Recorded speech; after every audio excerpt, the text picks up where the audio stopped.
Hey, Steve Zonardi here with Remax Treviso North Realty. Happy Monday morning. Real quick update on the market.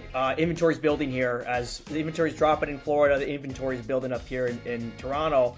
27,259 units with 1,136 sales in the last 7 days, which is amazing.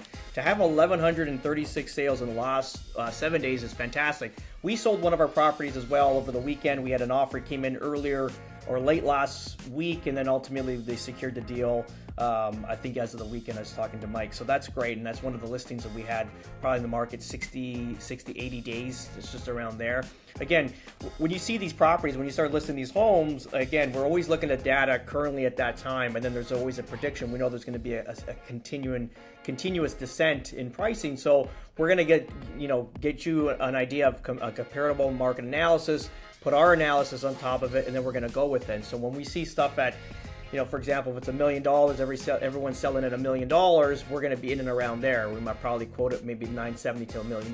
That's where we're at. So then after, the longer you stay in the market, just remember, you're going to have a constant descent in pricing. So in 3 months, let's just say, for example, we're $1 million, maybe 970. Now you have to be at 940. You kind of see the drift of where we're at right now with what's happening. So again, you have to be continuously on price.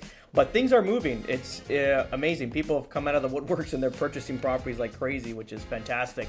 Yeah, that's pretty much it with the Toronto market. Again, what we're seeing with interest rates and mortgages, everything kind of seems stable. But again, just be cautious because we still feel like everything is going to be exactly what we're talking about until 2030. If you see the amount of job loss, if you see that the performance in the GDP regarding in the G7, we're one of the lowest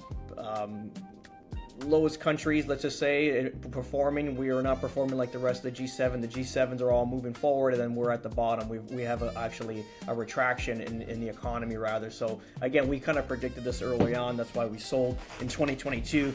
But that's pretty much it. So just be cautious there. Don't overspend. Make sure. I always still think that the best idea now is sell your assets and then sit in a rental temporarily until everything blows off. Again, I'm not going to come off of that script because I feel like that's where we're at still over there. And again, we're not following 100% of what's happening because we've already predicted it. I can't see anything turning around there.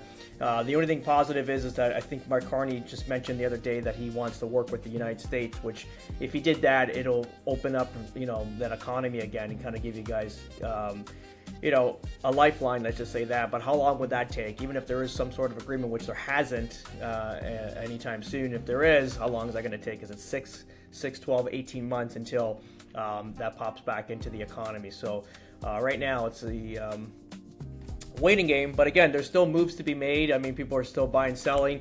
If you are looking to upsize clearly and you plan on living in the country for your entire life and you're into your dream home, then ultimately do what you got to do. Like there shouldn't be any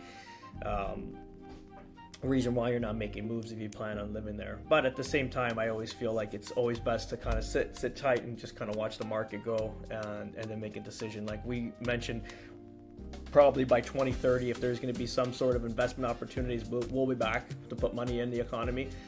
Just as of now, we're just being very cautious. That's pretty much it. Have a great day, guys. Bye-bye.